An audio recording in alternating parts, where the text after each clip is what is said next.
زي مدى بزي نظام كبرات عقايش عبزي أمسنا لو حسيبنا زنورنا بناي تكنيك ساقم قرب دونجنا نجمر لنا نتنز دونجنا تعمي غريتنا حتت جمرنا لنا إذا مدى بزينا بكل نخبات صح شير داقبركم لايك سابسكرايب أقد داسنتو لومي منجستي إريترا أب دقي مستر بهدوراي زلوم ناي قربتنا ون ناي بيافرا منجستي أب دقي برايم منستر سايمون إكبا كالون أتو إلياس زلوم أجايش يوم كخونو مدبنا من البات ساعات يوك خيد سلازي بتمناخد سمعنان كتكاتاتلنان بخبري يعدم.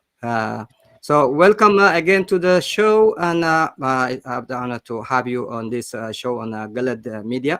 As a start, can you give us, Prime Minister Simon, your brief background on who you are, how and when did you join the struggle for self-determination of the Biafran people, and also when and how did you become the Prime Minister of the Biafra movement? Are you mute? Thank you very much, Mr. Yabu. I'm very happy to be part of this historic moment today, speaking on your channel for the very first time in that side of Africa. My name's Ekpa Simon Njoko. I am a Biafran, and I joined the liberation of independent state of Biafra in 2019.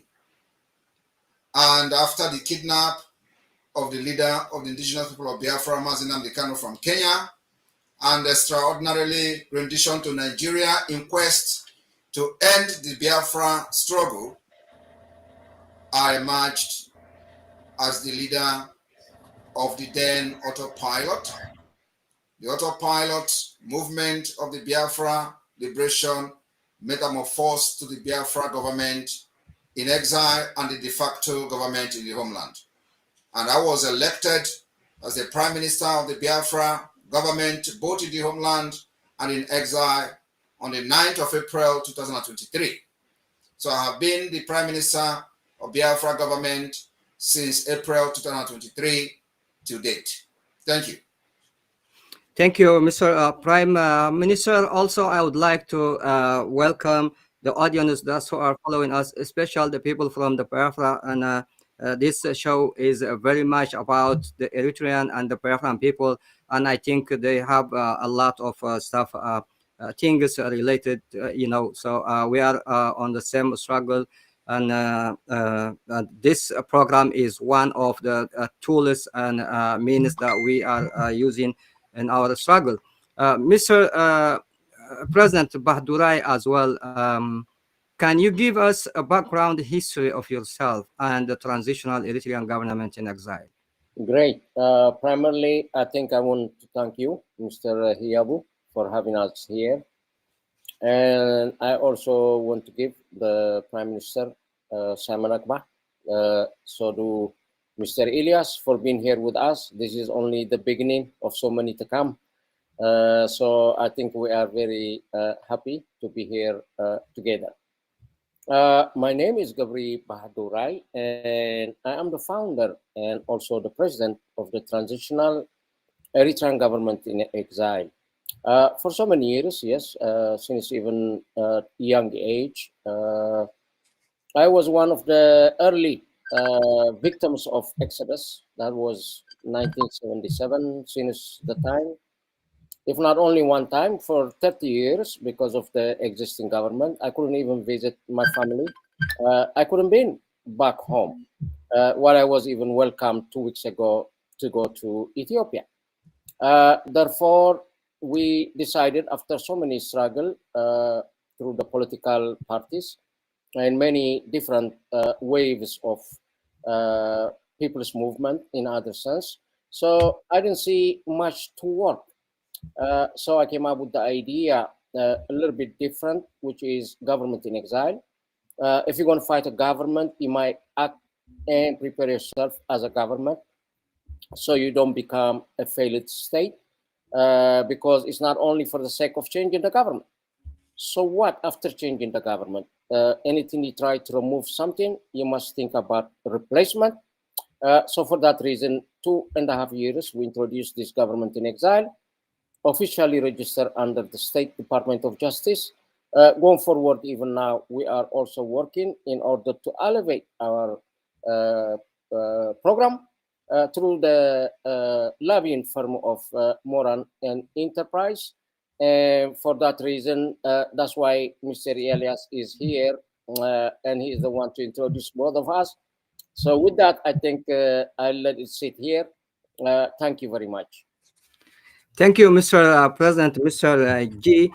Going forward, Mr. Elias, Vice President of the Moran Strategies Incorporation lobbying firm, can you tell us who you and who you are and what role do you play with the Biafra and the Eritrean government in exile? Thank you so much. I'm greatly honored to be here with all of you. As noted, I am a lobbyist with Moran Global Strategies, which is a lobbying firm founded by my good friend and colleague, James Moran, who served as a member of Congress representing Virginia for about a quarter of a century. Our firm has a great specialty in representing foreign clientele, whether it be foreign governments, foreign political parties, or corporations, amongst other clients, which include defense companies and a wide variety of causes. Our firm represents both the Biafra Republic government in exile. We also represent the Eritrean government in exile and the transitional president of Eritrea, Gebre Badarai. And these are not only clients, but also good and dear friends as well. And our firm, because we represent both clients, we brought both these Biafran causes and Eritrean causes together because it's always beneficial to see if there's mutual synergy between clients. To give you a layman's perspective, if you will, of what is lobbying at a granular level, which I think will be helpful for your audience. Similar to, I think the best analogy, which I think will make this lobbying, which oftentimes can be overly complicated, in a very simple, practical, and easy to understand way, is similar to how people hire accountants to do their taxes, or people hire lawyers to navigate the legal process. People hire lobbyists to navigate the political process and to influence public policy. Now, theoretically, you don't need a lobbyist. Everyone has the right to petition the government. But you have a much better chance of influencing policy, of having a voice in the room if you have a lobbyist. The same thing is in court. You could technically go into court without a lawyer, but if you go into court without a lawyer and on the opposite side you have a lawyer that's from a top law firm being paid $1,000 an hour, you're probably going to lose the case. The same thing applies here. We have expertise. We have an understanding of how Washington works. And we have relationships. Many of the members of Congress who are still in Congress have served in Congress with my colleague, Jim Moran. He knows them. They know him. Many members of Congress know me. Many people in the think tank community know me. So when we make meeting requests on behalf of our clients, or when we try to relay items on behalf of our clients, it's not coming from a stranger. It's coming from a friend, a familiar voice. And look, I want to be clear. When we make requests, it doesn't automatically mean the member of Congress is going to do whatever we request or whatever we want. But we're in a position where we could have direct access, where we could put our clients face to face with the member of Congress, with their staffer, with the think tank official, with the stakeholders, where they could have that direct access, which is very difficult to get if you don't have a lobbyist. I'm just being very frank with you, because these offices are inundated with thousands of requests a day from people, most of whom they don't even know. And so the reaction you're going to have when you have someone that is a known quantity versus someone you never heard of before, it's going to be completely different. And because of what our activities, we're already seeing the results. Most recently, for example, the American Enterprise Institute and one of its senior scholars, Dr. Michael Rubin, who I've known personally for many years, published a very influential article talking about the Biafra self-referendum. This has not been ever done before. Biafra, until our engagement, really hasn't been discussed in Washington, D.C. But now, because of our efforts, one of the world's most influential think tanks is publishing about Biafra. With President Badarai, we've had a series of high-level meetings with President Badarai. We've had a series of high-level meetings with Congressman Sherman, with Ambassador Nagy. Ambassador Nagy also met with the Biafran Prime Minister, and they published these meetings. They issued tweets, which generated enormous publicity and also have caused us to receive attacks from the Eritrean Minister of Information. So with our activities, we're able to directly influence U.S. policy on behalf of our clients and to get real results, which would be difficult to achieve otherwise. And so, I view us as the spokesperson, if you will, or the spokespeople for these two noble causes here in Washington, D.C. We've made enormous progress, and I think we'll continue to make a significant more progress in the next coming weeks and months. So I just want to give you the 60,000-foot overview of generally what is a lobbyist, what it is that we do, why we're important. And I'm sure your audience can understand, when a congressperson receives a call from someone they served in Congress with for 20 years, it's going to be reacted to differently than a random phone call to their office. So I think this should be an easy message to comprehend. I think it's an important one for your audience to know. And I'm happy to discuss more specifics in the course of our conversation, but I just want to give you and your audience a 60,000-foot overview. Thank you. Thank you so much. Thank you for all that, Mr. Elias, Vice President of the Modern Strategies. Going back to Prime Minister, the Honorable Simon Ekpa, can you give us some of the reasons why the Biafran people needed to be independent of the Nigerian government? Thank you very much, Mr. Haibu, for that question. Biafra was forcefully joined together with Nigeria, other ethnic tribe in Nigeria, other ethnic nationalities. And during this forceful union, which was named the Amalgamation of 1914, the people that made up of the Niger area, which is today Nigeria, were not consulted. And people did not consent to find themselves, into this forceful union.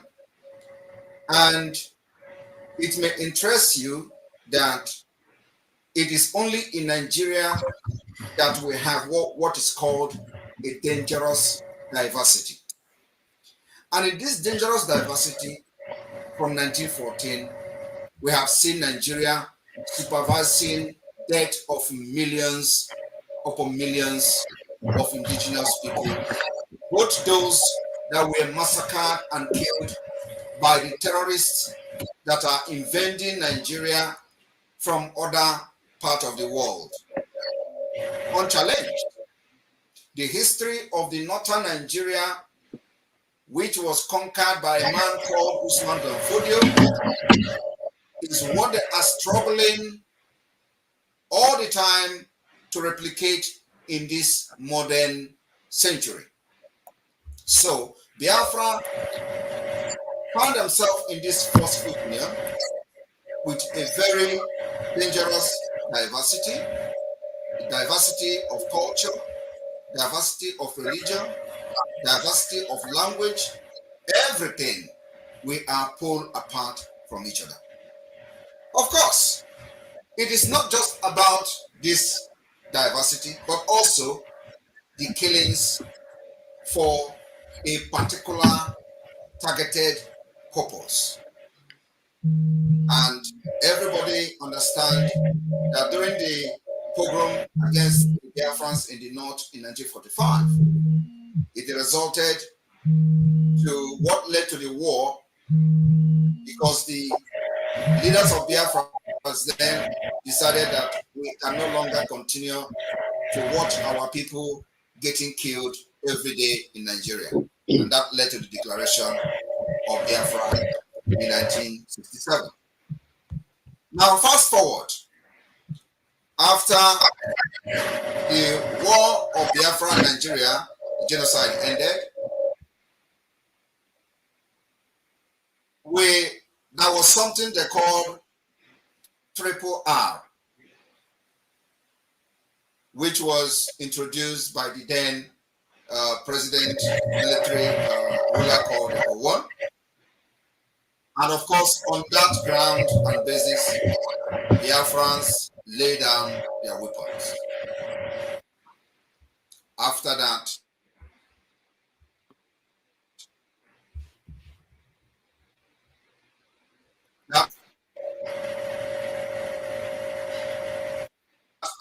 Triple R network.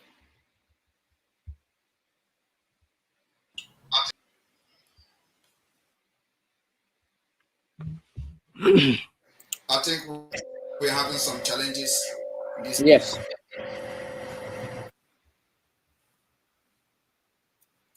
Until. Am I being heard?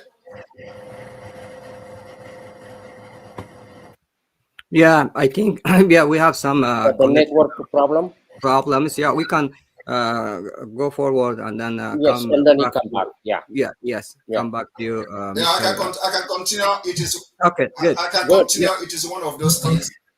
Yeah, it is one of those things we see in a movement like this. You're gonna see cyber attack. You're gonna see all manner of interruption. That's true. When the opposition and the evil enablers and their inventors are trying to disrupt this wonderful and historic program. So we are not going to be moved by all the interruption and all that. We will continue to focus on why we are here today. Whenever you stop hearing me, please call my attention. And when I also notice there is a problem on this side, I will also adjust. So going forward, keep the fight on, Mr. President, Prime Minister. Keep the fight going on. Yes, we will continue. Thank you. So going forward, Nigeria today no longer function as a law-governed state capable of resolving its political problem, socio-political problem, the diversity problem, the ethnic crisis, the invention of the jihadist movement all over Nigeria. Nigeria have demonstrated that they are incapable of solving these problems. And so we have witnessed the massacre of people within the Nigeria state. We have witnessed the killings of indigenous people, and this killings is spreading very wide up to now to the southern part of Nigeria. And of course, these terrorists are struggling also to invade Biafra land. And they are being backed by the Nigeria state. As we see today, the Nigeria government is being controlled by these extremists. And then, of course, the Biafra people are completely different people from different background, different ethnic nationality, different religions, and all that. So we decided that we will not rely on Nigeria protection, otherwise the original plan of a man called Usman Danfodio will come to fruition. Biafra decided that we are going to take this upon ourselves, as the leaders of the Biafra in the 60s have created the awareness and of course try to defend Biafrans that are getting killed all over Nigeria.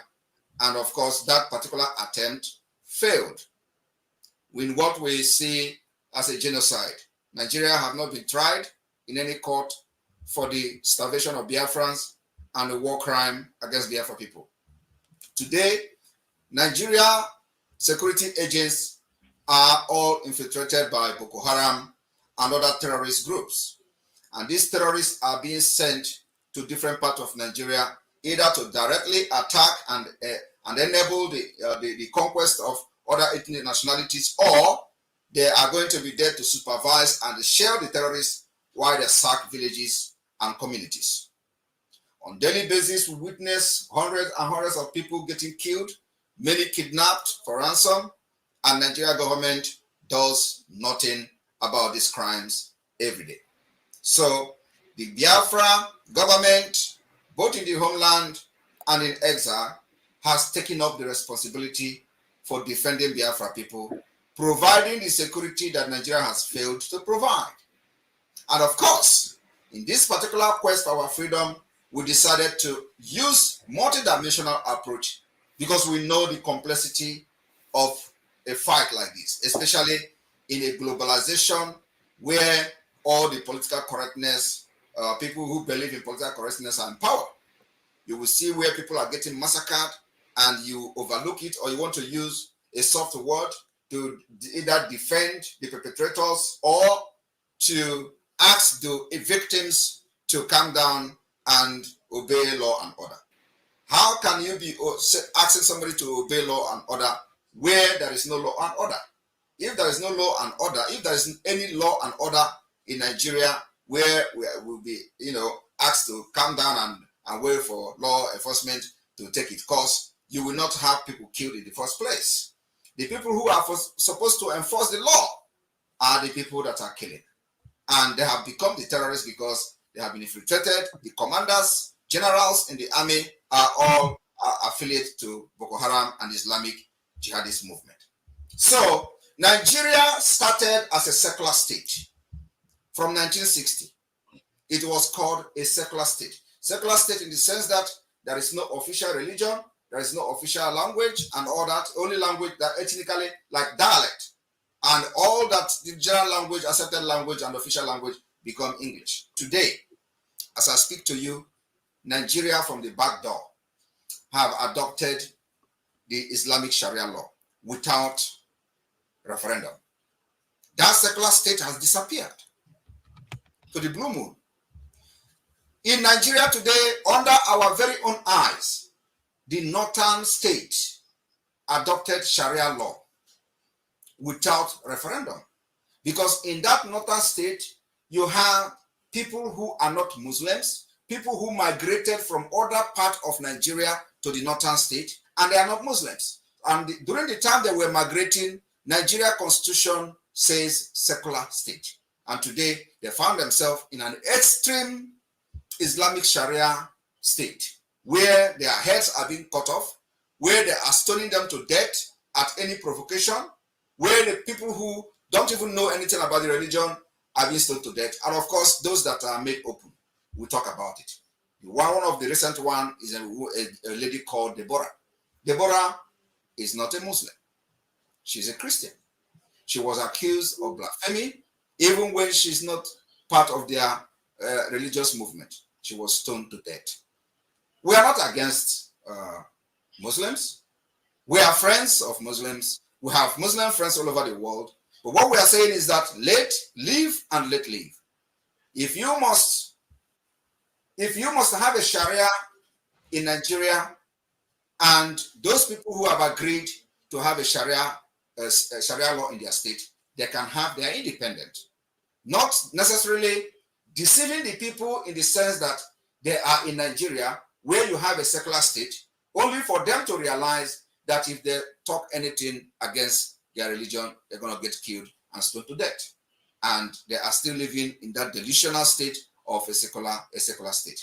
Today, Nigeria is being recognized by the United Kingdom as one of the Islamic states. That was the exact word that Macron used, that Nigeria, an Islamic state, was one of those countries that were negotiating the ceasefire with Israel and Palestine. And of course, supporting the killing of Israel, the invasion of Hamas against Israel territory, which recorded killings and abduction of innocent women and children. Now, again, the danger of diversity is this. While Nigeria will go to the UN General Assembly to vote and support the state of Palestine, they kill us with guns just for coming out to protest and say that we are ready to also have an independent state. Biafra has suffered the highest, they have become the highest victim in order to continue to push the message and narrative of one Nigeria. We lost 3 million children, not to burn, not to bomb, but to starvation. And that was the war crime committed, one of the war crimes committed by Nigeria. And of course, they have probably escaped being tried for that crime because of the time the UN and of course the International Criminal Court came in place. Having said that, it is not enough that after these 3 million children died, today we are facing times 1,000 of what led to the war that supervised the death of over 3 million. Is it not reasonable for the entire globe, the entire world, those who participated in forcing Biafrans and killing Biafrans and advising Nigeria on how to do blockade over Biafra? Are they not ashamed of themselves today that the Nigeria they cherished and loved so much has collapsed? Nigeria has no other thing to do other than to kill, to lie, involve in international crime, fraud, internet cyber crime, and what have you. Terrorism is on the high rise. Internet fraud is on the high rise. Everybody in Nigeria, if you are not involved in war crime or the other, you will never survive. So Nigeria breeds criminals. And because some of us who have come this far to know how to build a state and make a society a better one, we have risen up to say we will end this particular subjugation of our people, making sure that we do not excel, making sure that we don't develop ourselves, and the only way that we can come out of this subjugation is to have our independent state or Biafra. And I want to make it very clear that we are not declaring independence state of Biafra. Rather, we are restoring the already declared independence. It was declared in 1967. So we have a history. And today, everyone have seen the nosedive Nigeria, how Nigeria is nosediving. And we are not the only country or the only nation that are following this path. It may also interest you that Lithuania, who is one of the powerful countries today in this part of Europe, was also facing similar thing in the past before they actually declared their independence. So the Lithuania was, the declaration of the Lithuania was actually the restoration of an independent state which they initially proclaimed in a relatively recent past as a then. And Lithuania redeclared the restoration of their independence. And that's exactly one of the paths the Biafrans are following today. We will issue a declaration to restore our lost independence, which was declared in 1967. And then also a similar thing proclamation was made by a nation called Sahawari. I don't know how many of you know this nation called Sahrawi, the Arab Democratic Republic of Sahrawi in Western Sahara. Their proclamation of the 1976 is exact thing that the Biafra, of course, almost the same thing that Biafra are following today. In this region, in this country, their liberation witness, at least, they took over some portion of their territory and Morocco controlled the rest. And those areas where they are controlling, where they are very strong, is called a free zone. So people should understand that if there is no event, there is no history. You have to create the solution that suits your problem. And what we are doing today is the combination of many process, of many procedure, of many pathway to freedom. Because Nigeria is a complex state, especially with vested interests of the world powers. So what we are trying to do is to profile a solution to the imagining an upsurge of terrorists from Africa. We imagining as a nation will prevent this upsurge of terrorists. And the emergence of Biafra as an independent state will also restore peace and lasting peace in the Sahel region. This is a fact. With the way this whole thing is going today, there is a need for Biafra to emerge so that the West and those who believe in civilization will have real alliance in Africa. As it stands today, there is no real alliance in Africa. And what I do not believe is when they say the Western influence. There is nothing like that in our own ideology. What we have is civilization influence. And we are embracing civilization, and civilization we will embrace. We continue to follow the path of civilization because that's exactly the pathway to a better society. Nigeria today has opened what they call Center for Eradication of Innovation. Innovation is part of civilization, and they are eradicating it. So we have different ideology, different belief. Everything is different. Everything is pulled apart. So the only way we can develop ourselves, attain our potentials, is to govern ourselves in the name of self-determination. So this is the reason we are saying that the world must listen to us now. We have solution, especially to all the problems that are emanating from the West Africa, Sahel region, and of course, the issue of the upsurge of terrorists. The emergence of Biafra will first of all cut all the interest that the terrorists have, which made them to start flowing into Nigeria. And you know what that interest is? They are looking for safe haven, where they can tap on the natural resources, make money, sponsor attack in Europe, sponsor attack in America, and the emergence of Biafra will stop that. Thank you very much. There are many things to say, but I know that a lot of people are here who want to say something. Thank you very much. This is the reason. It's okay. It's okay. Or die is our logo and our slogan going forward. Thank you very much. Thank you so much for all this brief, Prime Minister Simon. And the next question will be Mr. President, Mr. G. Eritrea is an independent nation. So what is your government in exile struggle all about? And if you are not fighting for independence like the Biafran people, what is missing from the Eritrean people?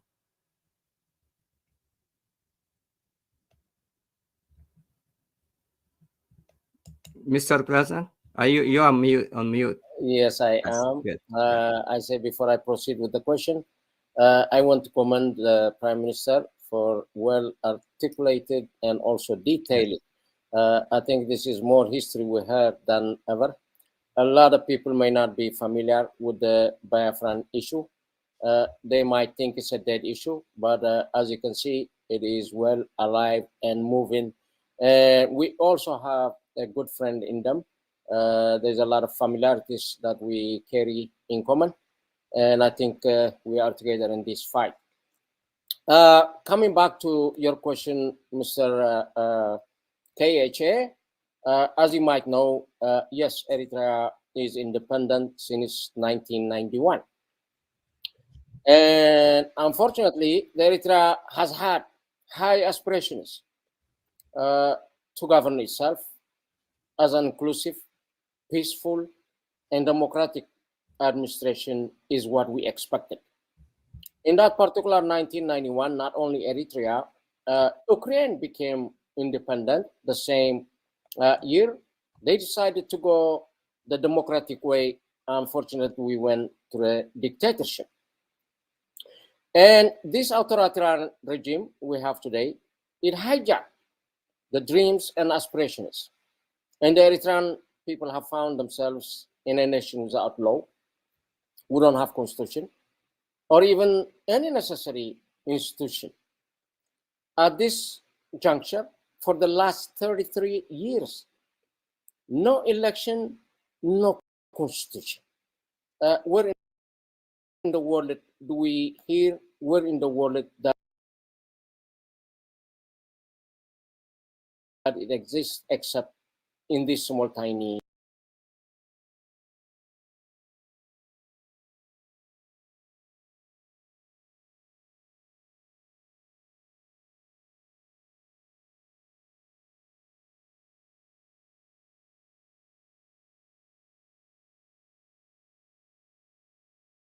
Eritrea.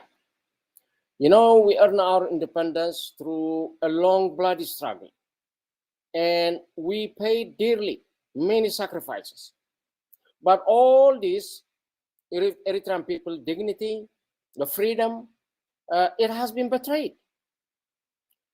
The struggle hijacked by the oppressive regime only to serve the interest of the few. The economy depleted, and the people's social fabric fragmented. So in order to change this is why from that independence, we have people that are not free inside Eritrea. People that live in fear. People that are jailed without any good reason. In this juncture in our history, we have had over 100 factories in our nation, so long before any African nations, but he kind of closed them all. So people cannot function, people cannot work. The single university we had, it has been shut down. We have some colleges who don't have universities, but what we have is 360 underground jails, prisons. People are fearful. They're all running away from home. Our youth, which they are conscripted in the nation for lifetime. This is what some European nations categorize as slavery. This minority level, they work for nothing. They could not go to school, could not work, could not make family. Everybody, as any juncture, I think they are heading to exodus. This is what created in our life before. Eritreans are a very strong people. They love their nation. They love their people. They love their culture. However, at this right moment, every child were used to be saying, what do you want to be when you grow up? Yes, he will say, I want to be a teacher. I want to be a doctor. I want to be an engineer. I want to be a mathematician. But today, I'm dismayed to hear any young kid, if has been asked, what do you want to be when you grow up? He will simply and clearly would tell you, he wants to run away. He wants to run away. So we cannot have this sort of nation building together. And I think we are in a really failed nation as it is. The nation is going the wrong way. The gentleman goes towards the Russians, Chinese at this moment. And we are, as a transitional government in exile, yes, we are pro-West. Yes, we are pro-democracy. Yes, we are pro-justice and for the rule of law. So all of our efforts, even though we have independence, we never had the freedom for the people. Therefore, this is our fight for our people. And we tend to get it to the highest level. And I think in this juncture, it is about time. The time is due for this despotic government. Maybe it's time to leave the nation. Whatever happened did happen. We don't want it to get any worse than it is. So we can restore democracy. We can restore justice. We can let out all those prisoners, political prisoners, journalists, and many women and men that are in jail for nothing. There is a fear, even if relatives, loved ones are in jail, it became a time you cannot ask about them. If you go to ask, yes, you better be thinking twice. And so the people are living in the dark. No wonder they called us the North Korea of Africa. Plus, even worse, you know what North Korea does, but ours, we were given the name the North Korea of Africa, and that would explain a lot. So without saying much, yes, we are not fighting for independence, but yes, we are fighting for our freedom, a freedom at home.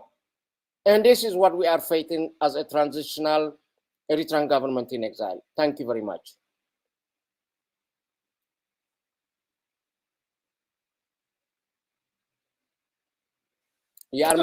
Mr. Yabu, you're on mute. I'm sorry. Yeah, I've been on mute. Yes, thank you, Mr. President. Thank you, Mr. Guy. Mr. Elias, in a short period of the modern strategies involvement with these two governments in exile, you believe have been achieved? We've achieved enormous success for both the Biafran government and the Eritrean transitional government within just a 2-month period. In the case of Biafra, to be honest with you, when we initially established the relationship with the prime minister, there had been, I would say, a minimal or negligible knowledge of Biafra in the United States. Even U.S. officials who dealt with Nigeria were really not aware of the Biafran issue. And we've arranged for the prime minister, as well as other members of the government, to meet directly with congressional officials, members of Congress, senior advisors, senior staffers, people outside of the government who are very influential, the think tanks.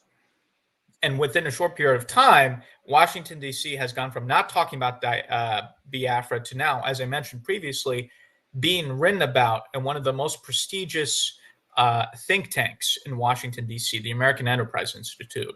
So I think it's been an enormous success, and this is just the beginning. And what we've really been focused on is developing the awareness, because once you get the awareness, then you get the support. And this is very important for your viewers who are both the Eritrean viewers, our Biafran friends, to understand, is diplomacy is a two-way street, right?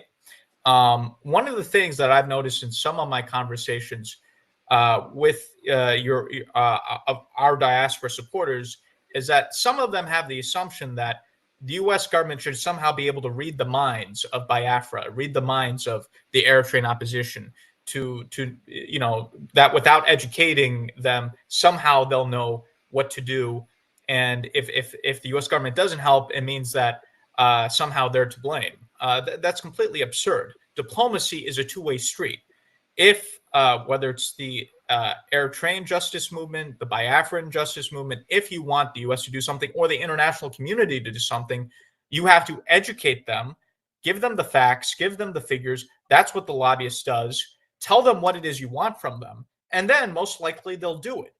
Rather than not educating them, somehow expecting that they know what you want, and then blaming them when something doesn't happen. I mean, that's completely illogical. So, that's why lobbying is important. And in addition to our lobbying, programs such as these are so critical because we are educating the population as to why lobbying is important, why educating is important, why diplomacy is important, and how that interplays. Now, so we've basically gotten Biafra on the map within a short period of time, and we're going to have a huge explosion these next few months in terms of our activities. This is just the beginning. We have a lot of things in the pipeline, and so Nigerian government needs to be more nervous in the coming months. Now, when it comes to the issue of Eritrea, there was a little bit more awareness than the Biafra issue. Not a lot more, but a little bit more. But here is the problem, and I'm going to be very frank. And again, I'm going to go into how we've been so successful in terms of the transitional government.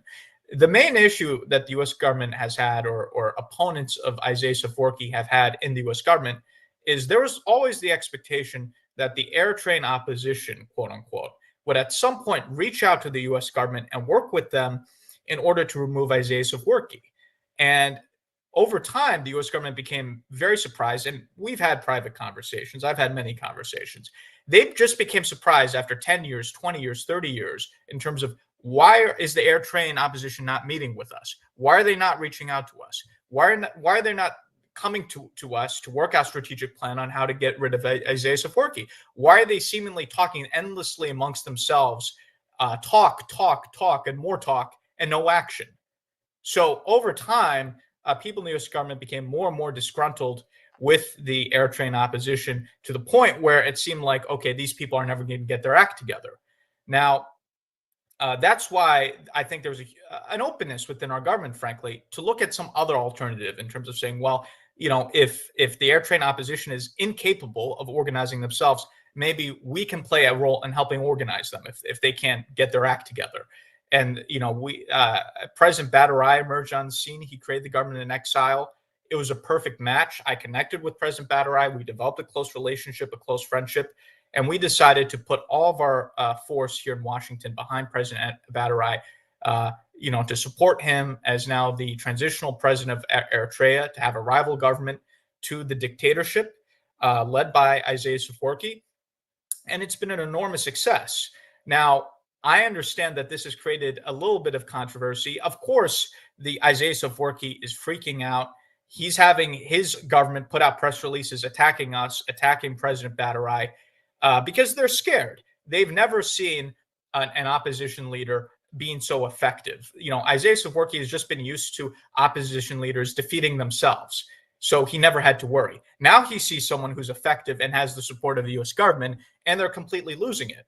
But you also have some people, some of our dear friends in the opposition who are frankly a little bit jealous of President Badarai, a little bit complaining as to why is he the leader? Why are we not the leaders? And why are we, not having an input in electing the government in exile? We should be involved in choosing the president in exile and, this and that. And, my response to that, to those people would be, you have 30 years to get your act together. The U.S. government was waiting for you to come to them, to work with them, to get rid of Isaias Afwerki. You failed to do that. So if you have anyone to blame, you should blame yourselves for not having your act together. If the Eritrean opposition got its act together earlier, I don't think there will be a need for the government in exile, or there would be a need for the U.S. government to be invested in the government in exile. This is being done because the Eritrean opposition has failed the past 30 years. I'm just being very honest about it. And I think people in the opposition need to hear this tough medicine. Enough with the nice talk. They need to hear the truth that they failed, and that's why people in Washington, like myself, that's why people in the U.S. government are getting behind President Badarai. If they're upset about that, they need to get their act together, and we could look at what we could do with them once they get themselves together. So I just want to put that out there in a very open and honest way. With President Badarai, we've seen the success. It's public. We're not hiding anything. We saw the meeting with Congressman Sherman, which he tweeted about. We saw the meeting with Ambassador Tibor Nagy, former Assistant Secretary for African Affairs under Trump, and former U.S. Ambassador to Ethiopia. He tweeted about it. And this is just a little bit. We've had many other meetings. Congresswoman Betty McCollum, other members of Congress. We've had a lot of momentum, and this is just the beginning. You're going to see more and more support coming from the U.S. government. I think eventually what's going to happen, especially as the Horn of Africa becomes more unstable, is we already have many people in the government who view President Badarai as the legitimate president, not Isaias Afwerki. I think once the Horn of Africa moves towards a conflagration, and we see what's happening with Somalia, Somaliland, Ethiopia, the Horn of Africa is a powder keg waiting to explode. But I think, once we get to that point, we're going to push for a more formal recognition by the U.S. government of President Badarai's government. I think the best analogy would be, in this case, for a period of time under the Trump administration, the U.S. government recognized Juan Guaido as the legitimate leader of Venezuela over the Maduro government. So similarly, I think we're going to move in that direction where at some point the U.S. government's going to more formally proclaim that President Badarai is the legitimate leader of Eritrea and not Isaias Afwerki. And again, if there are people in the Eritrean opposition who are upset about this, they should blame themselves because the U.S. government has been chomping at the bit, eager to work with them, and they've never showed up to Washington, D.C. So again, I would say to members of the opposition, either get in line, get it behind President Badarai because the train is leaving the station. So either support us or stay on the sidelines. What they should not do is try to be bitter about this and make complaints about, why they're not, leading this and why President Badarai is leading this. They should not be doing that. Either they should be supporting us, and a lot of groups are consolidating around President Badarai, or they should be on the sidelines, but they should not be complaining. So, that's the context where we put Biafra on the map. Enormous success. December 2nd is going to be the redeclaration of the Biafran state. We're going to get, all the support here in Washington for that. Nigeria is going to be toast, if not formally, then at least de facto. And similarly with the Eritrean transitional government, we're moving towards a more formal recognition of President Badarai as the legitimate leader of Eritrea and over Isaias Afwerki. And then, when that happens, we'll decide, what to do from there. So, I just want to give you the overview, and I want to speak very frankly, because I think the time now is to have frank discussions, not to, play around the edges. And so I just want to put everything on the table for you, and I hope this was helpful. Thank you. Thank you for all of that. And my next question is going to be, I'm sorry, I have to go back to this screen. Okay. Are there any peaceful solutions on the horizon or political dialogue for independence, or do you believe it can only be solved by armed conflicts? If armed struggle is the solution, what sort of preparations are on the way? This, Mr. I think he's asking Prime Minister Simon. Yes, Prime Minister. All right, thank you very much for that question. What we're doing now is that, of course, we are open for, peaceful dialogue and all that. As a matter of fact, we are the peaceful one. The Nigerian state is the violent one. And of course, we've actually learned from what happened to others, both in Nigeria and elsewhere in Africa. Africa leaders are the most corrupt, selfish leader you can see anywhere in the world. So they don't actually believe in dialogue and peaceful discussion. So we've seen in Biafra land where peaceful agitators are getting killed, where people who just carry flags to demonstrate on the street are getting shot straight bullet, killed, massacred in their cold blood. And this has happened from 1999, since the resurgence of the Biafra agitation under Mossab, under the IPOB, Nigeria, where people believe that we're fighting for freedom, only to go to the street, get killed, and they use their pictures and videos to share on the social media. Nigeria is killing us, Nigeria is killing us. I was sitting and watching those things as one Nigerianist that I was. So when I know that Nigeria, it can never ever get better. And I said, instead of wasting my time trying to wait for somebody to come and revive a faulty foundation that I know how rotten it is better that I use everything I have, both my intelligence, my profession, my experience, to support the liberation of Biafra. I joined the struggle. So when I joined the struggle, one of the things I did and promised myself and my God is that under my watch, Nigeria will no longer kill any Biafran and enjoy the killing. So what did we do differently? What we did differently is that in as much as we believe in peaceful agitation and then also, ready for dialogue, so this whole thing can be resolved amicably in a more democratic way, Nigeria are the one bringing violence against our people, killing them for asking for freedom. So we decided to raise our defense forces, and defense forces will be defending our land against the terrorists in uniform, while we will continue to push to the outside world, to the West, to America, in a more diplomatic, more refined, and more, in political way. So we believe in those approaches, and because of the way Nigeria is and the kind of mentality which is kill, kill, kill, and we understand them very well. And the people that are ruling Nigeria are nomadic people. They are not Nigerians. They are not originally from Niger area. The president himself is not a Nigerian. I don't know whether you people are aware of that. He's not originally from Nigeria. The vice president is not originally from Nigeria. So these are people who do not believe in human dignity and the right to life. And of course, we always love human beings. We protect them. We protect women. We protect children. So what I did, under my government was that I will provide that security that Nigeria never provided for the people.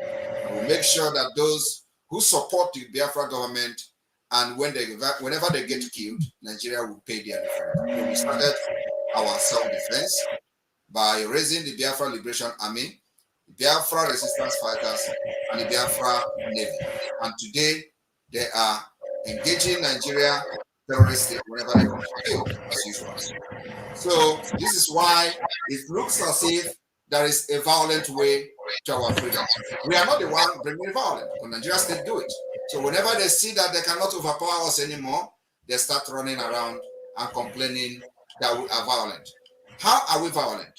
Were we the one who went to the streets to butcher and kill people that are carrying flags? Nigeria is not only violent to Biafrans, they are even violent to those who believe in Nigeria. You see them killing people for protesting for bad governance. You see them killing those who protested for criminals in the NSAS protest, where they are protesting against the terrorist SAS officials.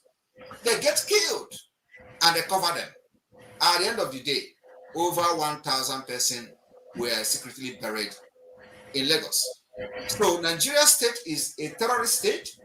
Using violent states on them is just to give them some kind of accolade. They are terrorist state, and so anybody supporting Nigeria is actually aiding terrorism. And that's why we are ready to ourselves. And so it looks as if there are people who are violent or violent agitators. There is no violent agitator. All we do is to defend ourselves to make sure that Nigeria will never have a field day killing Biafrans again.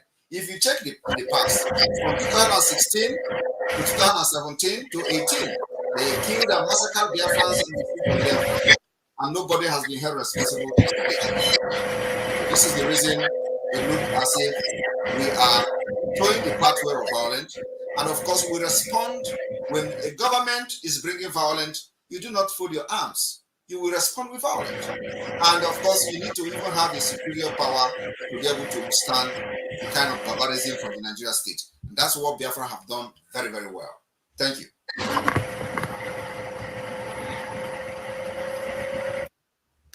Thank you, Prime Minister, Mr. Simon. And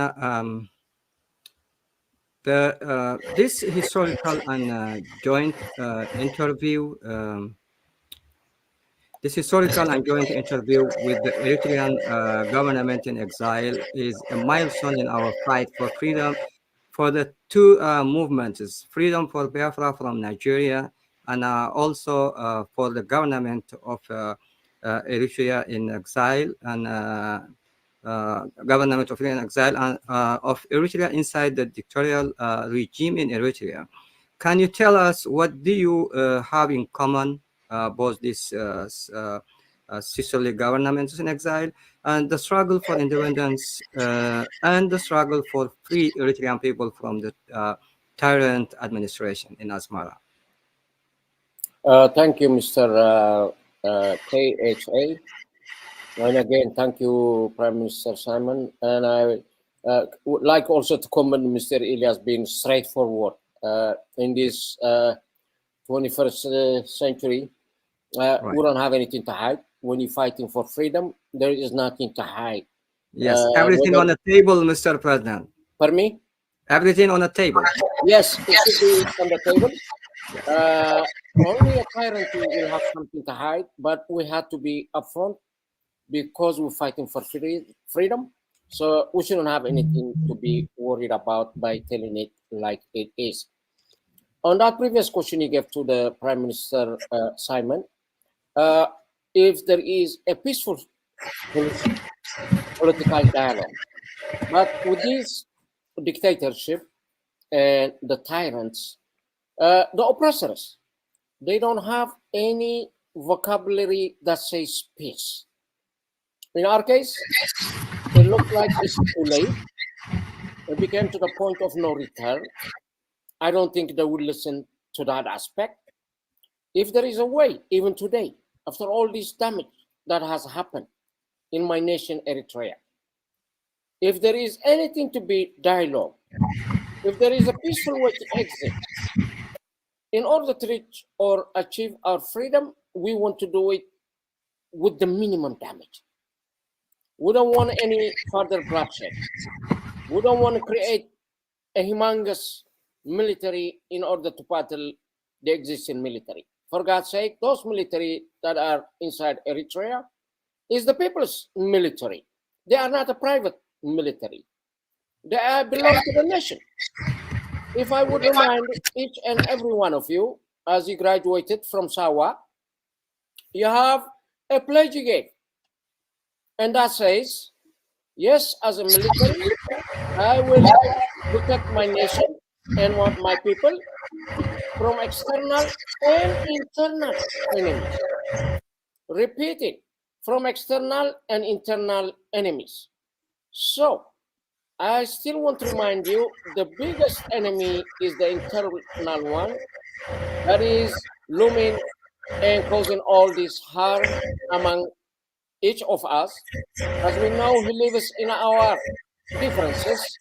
So we have to minimize our differences in order to know and identify and target the enemy. Coming back to your question though, what do we have in common?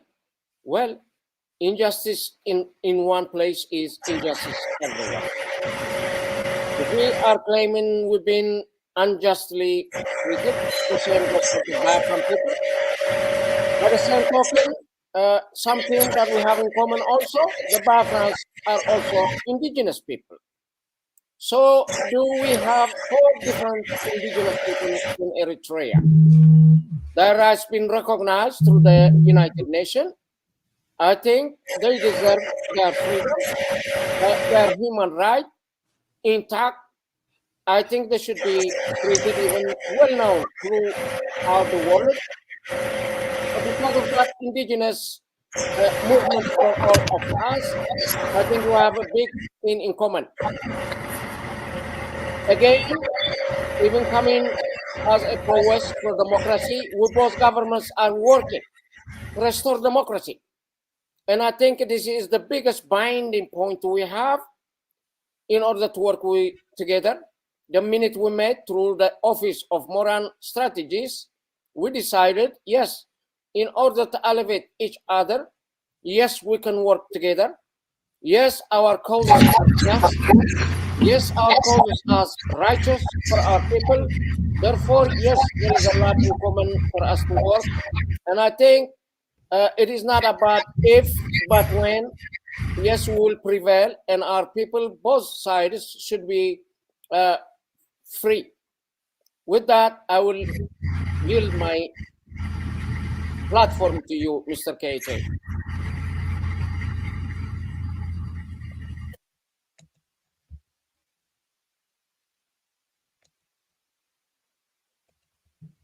Yes, thank you, Mr. President, Mr. Bahadurai, Mr. G. Mr. Elias, can you give us looking forward and in the future what we can be achieved or expected from the modern strategies incorporation for these 2 governments in exile? Yeah, so let me expand a little bit about in terms of what I said previously, which is connected to your question. First of all, I think with our firm, we now have not just a relationship, but a burgeoning alliance between the Eritrean government in exile, between the Biafran government in exile. This will become a very important partnership because both have assets to bring to the table that are mutually complementary. Biafra is a huge country with up to 80 million people, if you include the diaspora. It has a strong military Biafran Liberation Army that the Prime Minister leads. So it has certain assets. Eritrea is a very small country, but it has the advantage of being a country that's already recognized as a member by the international community, as a country recognized by the international community. So I think these are 2 causes that have a similarity in terms of you have people that have been subject to oppression in different circumstances, but who are beleaguered, subject to persecution and prosecution and killing. And so I think there's a commonality there. I think these are brotherly causes, and I think each of these causes and each of these governments are able to provide something to the other, which will elevate each other. And you're going to see a lot more in terms of, we already have specific plans in the works, and you will see those plans come into fruition in the next coming months in terms of how these two governments will, in a more formal way, develop their strategic alliance. As I alluded to before, we plan to keep raising awareness of the Biafra issue in Washington. Again, most people were not aware of it. We're now making people aware of it. Biafra has been taken now into the center stage of Washington, being published by major think tanks. There's some major congressional initiatives that we're planning these next few months that I don't want to get to publicly right now, but if they happen, will be very significant. And we're also working with our colleagues in Congress and elsewhere to create additional support for this upcoming convention in Finland. And I'll let the Prime Minister speak more to this. There's a Finland convention between November 29th to December 3rd, where you're going to have the signing of the redeclaration of independence, the restoration of the Biafran state, the signing of constitutional documents, strategic alliances, and so forth. So we're going to kind of, get the political support in Washington for that convention. So that's what we have planned. I'm very confident that with our continued effort, we will move our government towards supporting either recognizing Biafra as an independent state or having the U.S. government endorse the position that the Biafrans should be, allowed to have their independence through referendum, which the Prime Minister is already doing. And the Prime Minister, I'm sure, could talk more about that in terms of he's already organized a referendum where 50 million Biafrans have voted for independence. So, perhaps having the U.S. government recognize that referendum formally. And, the U.S. government being the major player, once the U.S. government's on board, other governments will follow, the United Nations will follow, and so forth. And as I've said, we continue to raise the awareness about the Eritrean transitional government in exile and continue to call out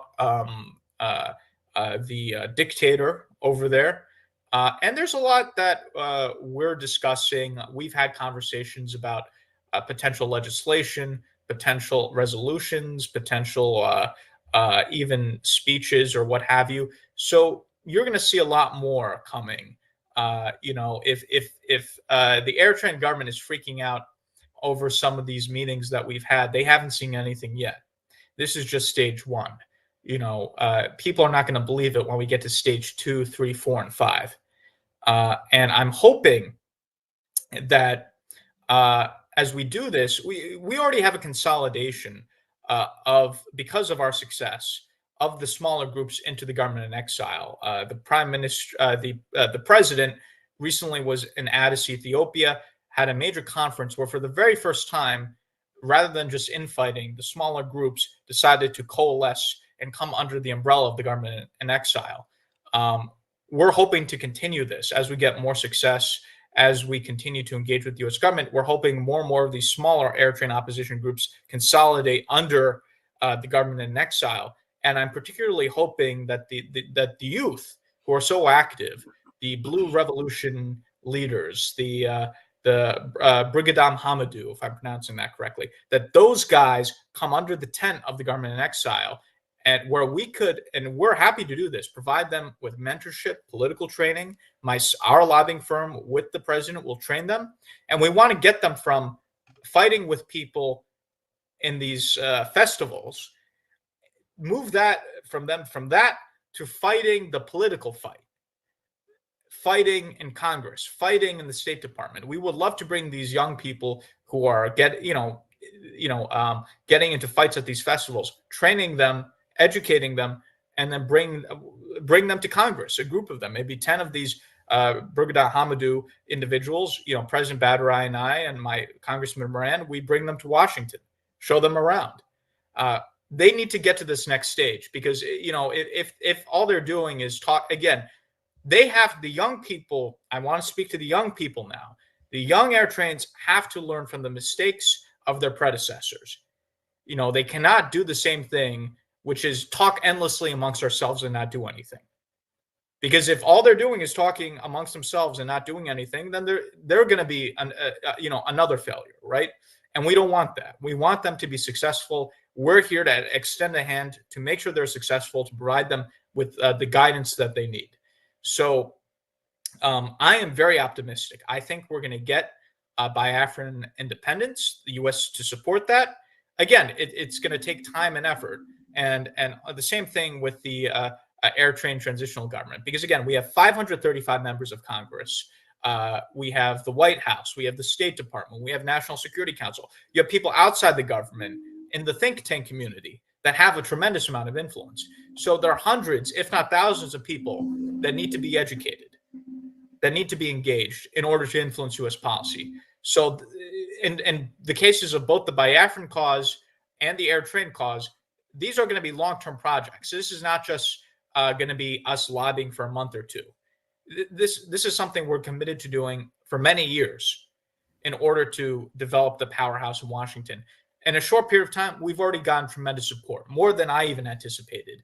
And again, I'm very confident that we're going to get an independent Biafra, and the U.S. is going to get behind that.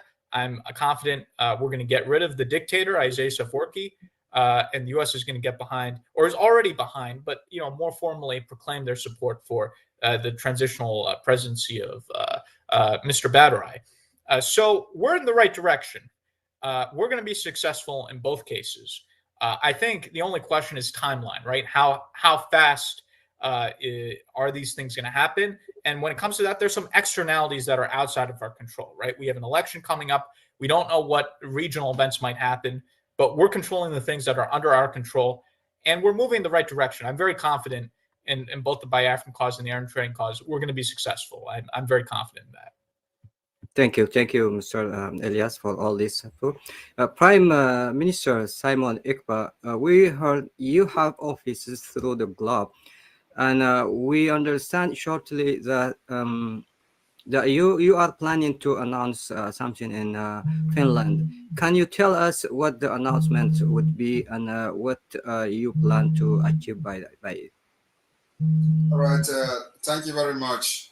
And if we all can be muted, so because there are some kind of interruption that is not actually technical, so if everybody can be muted so that the noise will be reduced. Yeah, thank you for that question, and thank you, Elias, for bringing up this issue of Biafra convention that is coming up in Finland, and we've have extensive discussion on that, and President Badarai as well. What we intend to do, first of all, let me make a comment on what we have in common before addressing that question. We have in common two government that has failed, failed state. There is no other way to describe this situation other than failed state. Two, we have government that are nomadic, that are practicing nomadic system. What I mean nomadic system is another word for tyranny. It's a nomadic system of government, not democratic.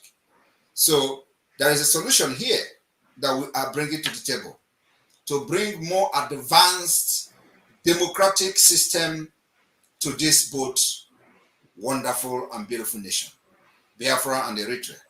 That's the what we are bringing to the table. So when the state has failed, we shouldn't allow it to continue. Otherwise, the anarchy will become the norms. And we wouldn't want that particular anarchy to continue. The Nigerian side is even more dangerous than any other part of the world. There is nothing you can't see in Nigeria.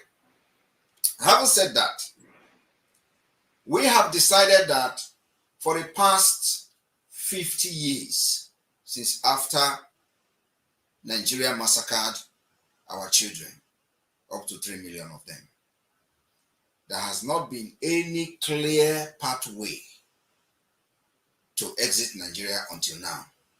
So we decided to go into more organized liberation movement that will consolidate different mechanisms, political approach, diplomatical approach, and the defense approach, which is the armed struggle approach. We didn't,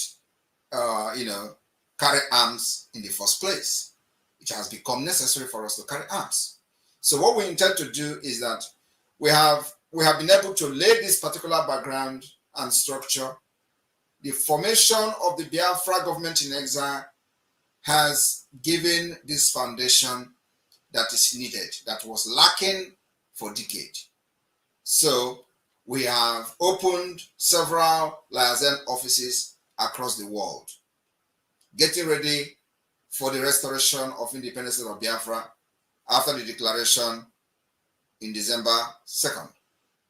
So on the 29th of November, from 29th of November to 3rd of December, we are going to have the second convention of the Biafra declaration in Finland. We had the first one in 2023, October, and that where we had some adopted some kind of resolution. We had what we call the Helsinki Declaration, which is the Charter of Biafra. We had alliance, which went into official alliance agreement recognition with Amazonia, and after that, after the convention, we begin to activate the strategies that we have, which is the political approach. So on the 1st of February 2024, we started the Biafra self-referendum, organized by the Biafra government in the homeland and of course in exile.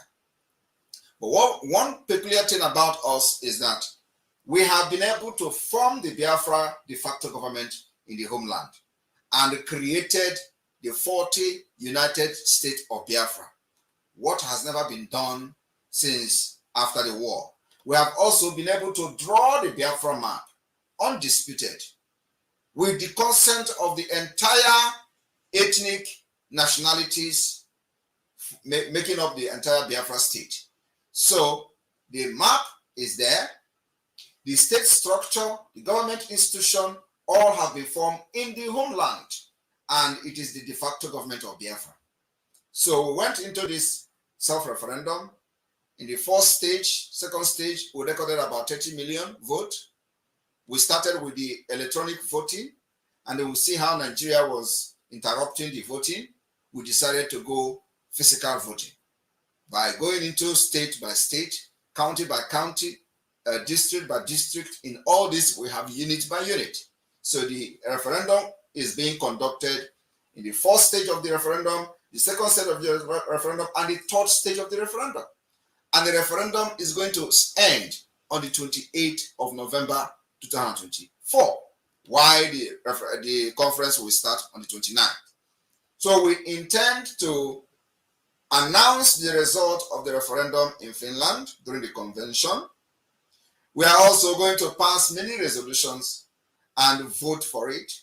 We are expecting a reasonable number of delegates of Biafrans from all over the world to gather in Finland for this convention. And in this Finland, we will, after we have counted the number of the vote, a number of the Biafrans that have given the Biafra government in exile and the homeland the mandate to declare their independence and fight for them. After we have counted this particular voting and the result will be announced. We will not only just announce the result, we will also publish every document that has to do with how the referendum was conducted for the world who care to know, those who care to know and who care to see it. And then after that, if the number of the vote is reasonable enough, the delegates that have come to Finland for this convention will vote for the approval and on that approval, the declaration for the restoration of independent state of Biafra will follow. We are planning to issue this declaration on the 2nd December, which is the fourth day of the conference. After that, when we have done with the Finland Convention, we will now begin to approach Nigeria, which we know it is just going to be for formality. They will never accept anything democratic. They are not democratic in nature. They don't know even what is democracy. They do fraud in election. They kill people to become governors. They kill to become president. So they don't know what is a democracy. So we are now providing solution from what we have learned from the West, that indeed there are ways to conduct election without people getting killed. And you need to see the videos of the referendum voting in Biafra land, where people dress and come without nobody shouting, because of course of the security situation and threat. We can't nobody making noise. Everybody come, make your vote, write your name, put your name down, because we have the record of everyone that voted. For the 30 million, we have the record, we have their names and everything. So when this happens, after this declaration, we will approach Nigeria and the request for the approval and recognition of the self-referendum. We will also do the same thing to African Union, to ECOWAS. All these things are just for formality. These are people who they have put in those positions to hijack the system for the interest of the tyrannic system and nomadic system of government.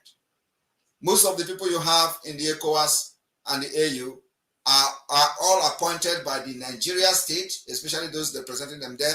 The same thing is applicable to Eritrea. So they are loyal to the government that appoints them. And they are there not to defend the interests of the people, but to the interests of the political party and the interests of the presidents that appoint them and gave them the appointment. That is why Africa is failing today. Because it is all about the interests of those who appointed you, not the interests of the country, not the interests of the citizen, not for the interests of the society. So we know that our communication will not bring anything or any change, but rather we want to do it as a formality. After that, we will continue the delegitimization of Nigeria within Biafra territory. Because the only two things we want to achieve using this process is the legitimization of the Biafra government and the delegitimization of the Nigeria government. And this is going to be the beginning of the delegitimization and the beginning of the legitimization. The legitimization will follow and come in with the pursuit for international recognition, which is going to take time, which is the reason we are here discussing today, which is the reason we are coming to in alliance with Eritrea, which is the reason now the like minds are coming together from abroad, from exile, to begin to bring change in Africa, to begin to push for a different democratic system that will benefit everyone, to bring Western civilization to Africa, where everybody can participate and voted for without getting killed. That's what the President Badran is fighting for. That's what Simon Ekpa is fighting for, and that's what everyone who is supporting this movement is fighting for. So we can have a better society to live without getting killed, without fear of getting kidnapped or abused. So after that, the delegitimization of Nigeria state will continue as we continue to push with our lobbyists in the Washington, D.C., making sure that America understands the need for Biafra to emerge as an independent state for their own interest too. It is not just about us. What we are doing now is for the interest of everybody. Nigeria continue to stay as a country is going to be a threat to everyone, every one of us, whether you like it or not. And it is already happening. And I believe that many of them who know about Nigeria knows exactly what I'm talking about. So Biafra becomes alternative to make sure that we have long-term solution to the upsurge of terrorists. And after that, the delegitimization of Nigeria continues. The fight for legitimization of the Biafra government will now take we will take them to the second stage. Like Elias said here, we will continue to create awareness for the people in the United States, those who are in decision making in the US, and of course in Europe as well and beyond, for them to understand that Biafra is the only alternative that will bring solution, bring peace, so that all this money they keep sending to sending money to Africa, when Africa is actually richer than them in natural resources, but they are being mismanaged and all that. So you don't need to be sending aid to Africa. We don't need it. We don't need the aid. The aid is actually what is, but so making all these people to be what they are today. So we don't need those aid. Rather, we need good governance, good democracy system, a true democracy. We need law and order, where the government will be held responsible when international law, international treaty is breached. Like Nigeria today, they go kidnapping, they go to Kenya to kidnap somebody, kidnap the leader of indigenous people of Biafra, and nobody has sanctioned them. Everybody is fine with it. That is not the kind of society we are fighting for. Nigeria have done this in the 80s. They went to London, to the United Kingdom, to kidnap somebody called Marudiko. And the United Kingdom jailed every one of them that are involved.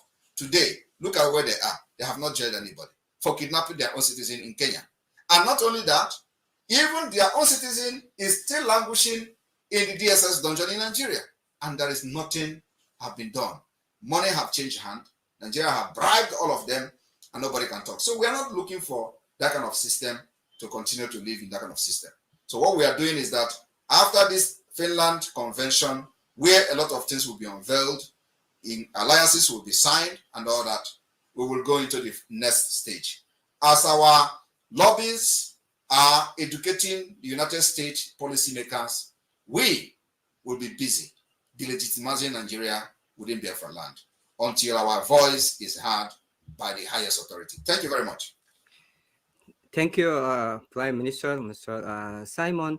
Mr. President, any comments on that? And also, I would like to bring a comment from our audience. That was, I think, I displayed it earlier, and just bring it back to the stage so you can comment on that also, Mr. President, Mr. G. Not reading any comment from the Eritreans. So this is, I think, a big question.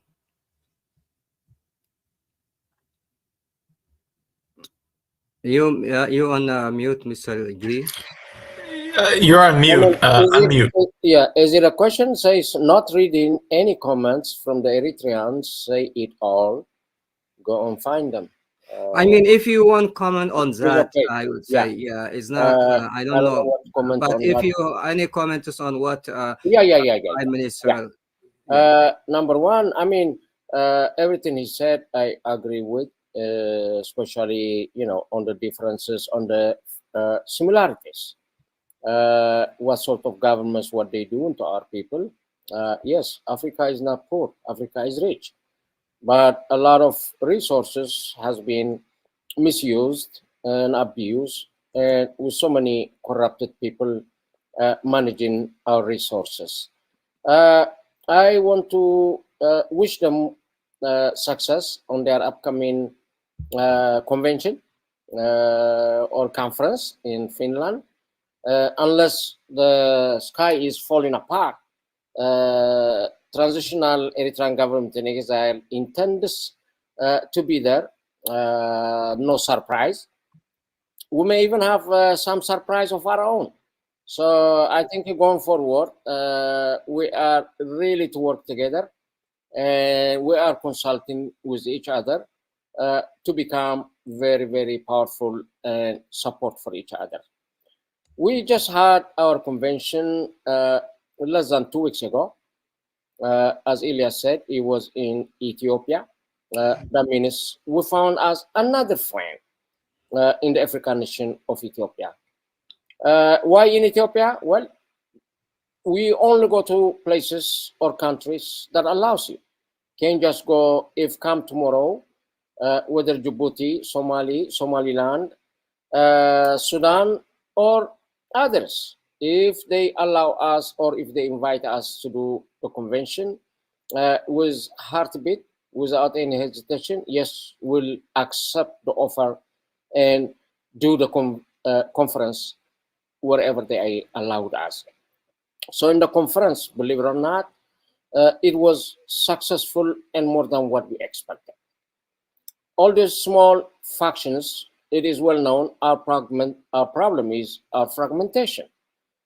We fight for the same reason, our goal is the same, but everybody trying to push the table from every different, maybe 10 angles, and the table not moving anywhere. Therefore, knowing this, those small groups, they were receptive to begin with, and we kind of consolidated to create one central command. It is amazing. This is the largest population of Eritrean youth, over 300,000. And the next one would be in Uganda. All these are victims of exodus or running from the military, lifetime militarism in other sense. So they agree to come under our tent, which means we are building that team one step at a time. They agreed to come together. This was a big success and a historical milestone. It never happened before. We enter into a conference peacefully and conclude peacefully. But this was one in the history. In the previous occasions, there were several conferences, including in Ethiopia, and they just came out splitting more with no success. So this is not simple achievement. We have achieved a great deal. And not only that, the Ethiopian government primarily and the people of Ethiopia would like to thank them for allowing us. And because of them also, we were able to consolidate our people. There is one indigenous group from the Afar group, and they were the whole Afar group was in our team, which means under one leadership, we can make it happen. Some of these ideas, which is based on democratic principles, yes, we can incorporate them. Yes, we can make them inside our family. Yes, we can make them inside our tent in order for all of us to live in peace and harmony. Yes, little bit of stuff that we need today is in order to overthrow this government. After that, everything can follow. Yes, so many things can be done ahead in order to comfort our people. So they all need to come in this tent, even those all groups. The political powers, we need to come under one tent if we want to succeed.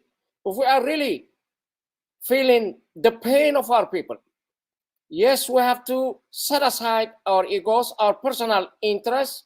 Yes, we need to come in this transitional Eritrean government in exile. Yes, come and help us.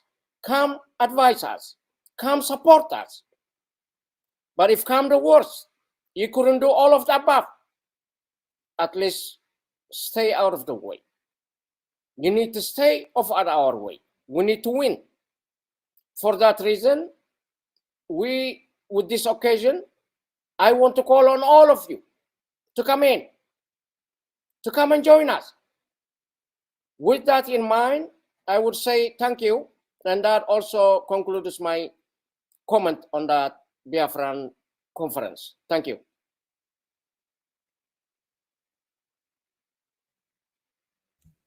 Yes, Mr. President, any comments on the question that I just put on the screen? Would you say any comment? Otherwise, I'll go to Mr. Is that the same comments that you wrote, Mr. KJ? No, that is not me. That is from the audience. But I don't know. I have a hard time to understand the question. I don't know if it is a. Let me respond to that comment. Okay. Okay. Yes. You see, that comment is one of the comments. Some of the comments you get in a situation like this. And what does that tell you? It tells you that people are with you. Majority of them are with you, and they like what you are doing. So there is no need for them coming here to comment, ask questions. It is something we also face in our own struggle. So people don't come and start talking when they already know what you are doing. Just like we have said it before, that we are not hiding anything, and actually, not hiding anything is the reason why many people will come to just, what do you have for us today? What is the development? What is the next level? What is the next step? That's what people are. Once you are very, very connected with the people, they don't need to ask you questions. It's only those who are coming now who have realized that, oh, maybe we have been going the wrong way for a very long time, and they decided to come back, because you left them behind, and they don't care to know what was going on. So now they want to ask questions. These are kind of the people that will come to make such comment, because they are never part of the movement. They are those who dine with the enablers. They're either directly or indirectly, and they support those who are, destroying the life and the future of the people. So those kind of comments is not something we should even be addressing. I'm just telling you that many people who are interested in having a future, a better future, and have followed the event from the beginning will not waste their time to ask questions, because you have not hidden anything from them. Everything is in the open. And I like the freedom fighting of open book. That's exactly what we do in Biafra. There's nothing I'm doing today that is not out there, because we are fighting for a nation. There is nothing to hide, except some kind of high level of meeting that you will have, and you want to keep it secret.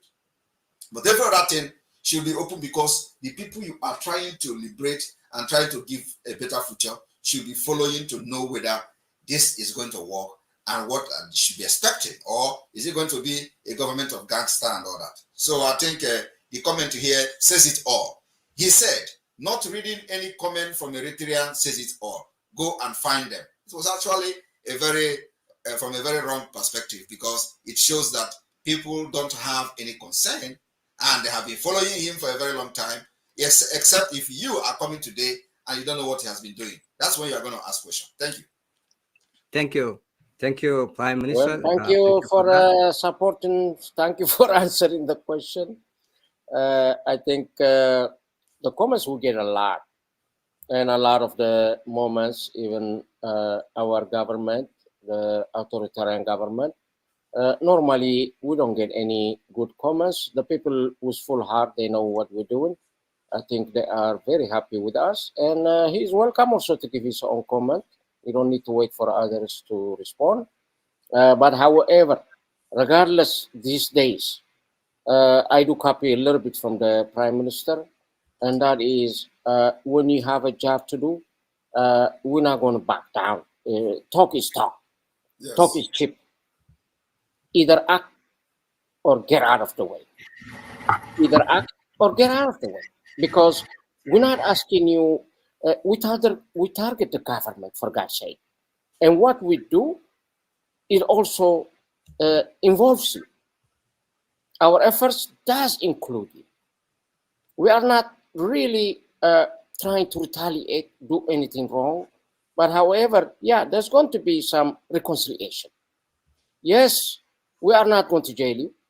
Therefore, whatever you say, in our case, you are not our target.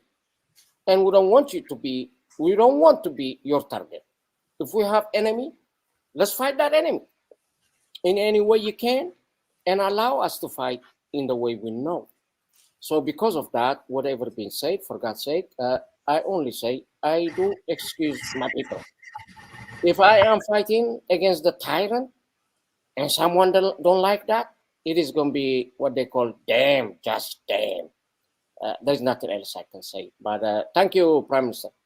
Thank you very much. And I just want to add a quick comment that I agree exactly with the Prime Minister Yes, said. that's what I would like to love yeah. to hear, Mr. Elias, and also as an advisor to these two governments also what to see. And I don't blame this comment, because in fact he's asking where are the Eritreans, and I think this is a question that all of us have to find an answer, and especially Mr. Elias, you are learning more and a lot also today, so this will be, I think, a good start for you.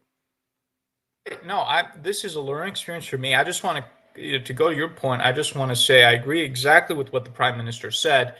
usually, let's say people who are already supporting President Badarai don't necessarily come on to make gratuitous comments, right? They already know him and they know what he's trying to do and what the agenda is.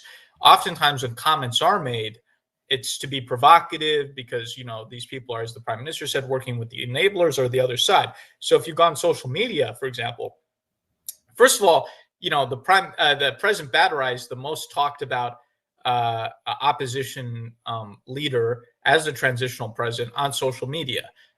Everyone, whether it's supporters of President Badarai or the enemies of President Badarai, he's the number one topic. Isaiah Afwerki himself, through his information Yemeni Meskel, attacked President Badarai and attacked our lobbying efforts and the people we're meeting with. So, there's plenty of commentary out there on President Badarai. He's the most talked about person right now. And I agree with the prime minister. If his supporters aren't making comments, it's because they already know, what he's doing and they know his agenda. It's not necessary to make a comment. And, a lot of the comments on social media about President Badarai are from the enemy, from opponents, from the people who are supporting the dictator. So, oftentimes it's the people who are against you who like to come out and make the crazy comments. I just wanted to, that's a long way to say I agree with what the prime minister said. His assessment is spot on. The Eritrean, as the president has said, the smaller Eritrean groups have consolidated behind him, and he's getting the support, given what we're doing. And so I'm very excited about, moving forward. I hope we can work with the Eritrean community to educate them about the way forward. I think the prime minister has done a tremendous job in terms of showing the way for the Biafran people, providing leadership. I think one of the commonalities, if I may, between the president and the prime minister is that their leadership has given direction to their people who were previously mired by issues of the infighting, the backstabbing, and so forth. And I think that's the commonality where you had a group, they weren't sure what to do, and then you have the leaders, and they're providing direction, and the people are coming behind them. So I think both President Badarai and the Prime Minister are visionary African leaders. They're the ones who are providing that vision, which is mobilizing their people. So it's an honor to work with both of them, and I think we'll have a lot of success moving forward. Good point, Mr. Elias. And as we begin wrapping up the show, I would like to thank you guys for attending our program. I'm glad to have such intellectual active leaders on the program. Looking forward to seeing the achievements and changes you guys bring to the people and the future of the countries, both the Eritrea and Biafra. As we say in farewell to our amazing guests, we will have more guests in the future, maybe talking on the same issue, and we will follow also. We will talk about Biafra. We will talk about the issues that matters, and don't forget to stay tuned and subscribe on YouTube to Galad Media. If any comments before ending this program, I would love to hear from you, respective guests. I think I would briefly, I simply want to say thank you to Mr. Elias and Prime Minister Simon Ekpa. As I say early on, this is the beginning of so many good stuff to come in the future.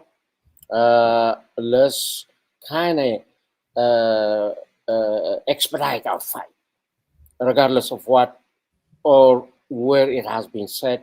I think we have the good heart for our people. Yes, we have a good heart to follow our guts into getting things done. I always believe unless we become more pragmatic, action-oriented, nothing can get done in this world. The time that we sacrifice is the time of our families, the time of our lives. And we decided also to do it in a full-time basis. This requires a lot of sacrifice, for God's sake. Therefore, for those who does not understand, it is okay. But for those who understand, we appreciate your support always. We are going forward. There is no point of return right now until we get the solution, and that is heading home.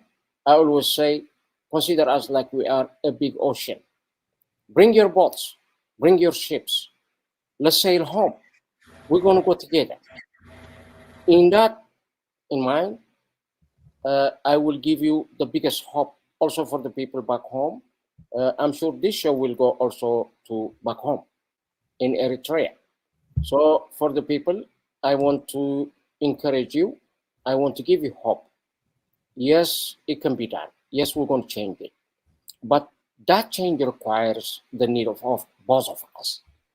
We do our effort from abroad, from the diaspora, to put that pressure needed in a diplomatic and political aspect of it. Yes, we're going to expect you to sacrifice, to rise up, wise up.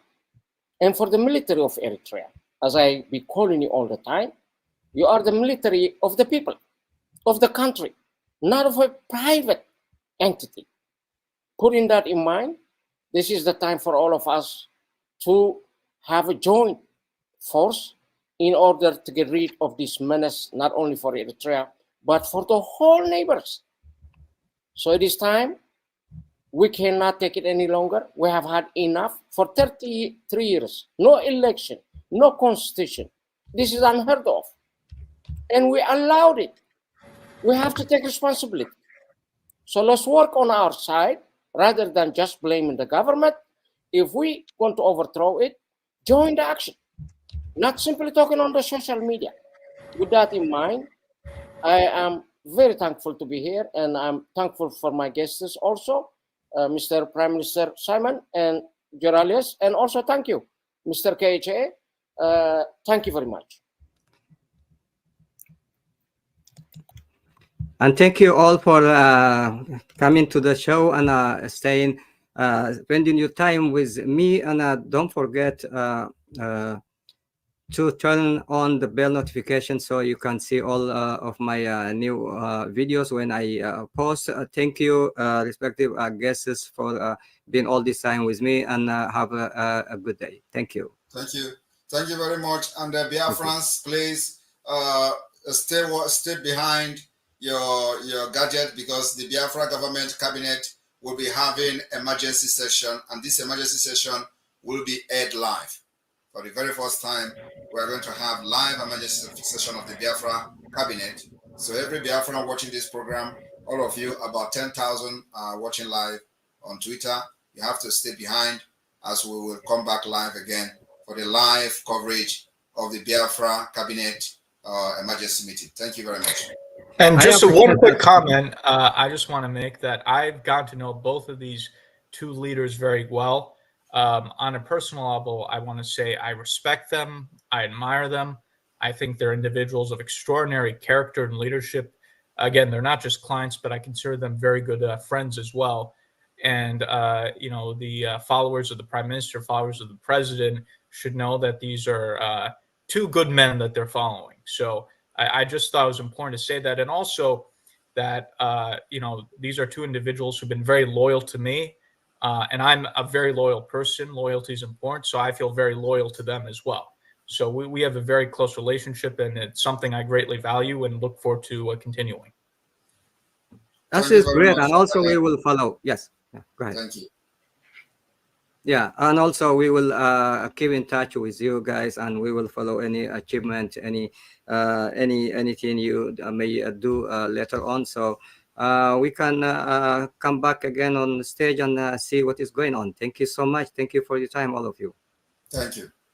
Thank you. Thank you. Thank you.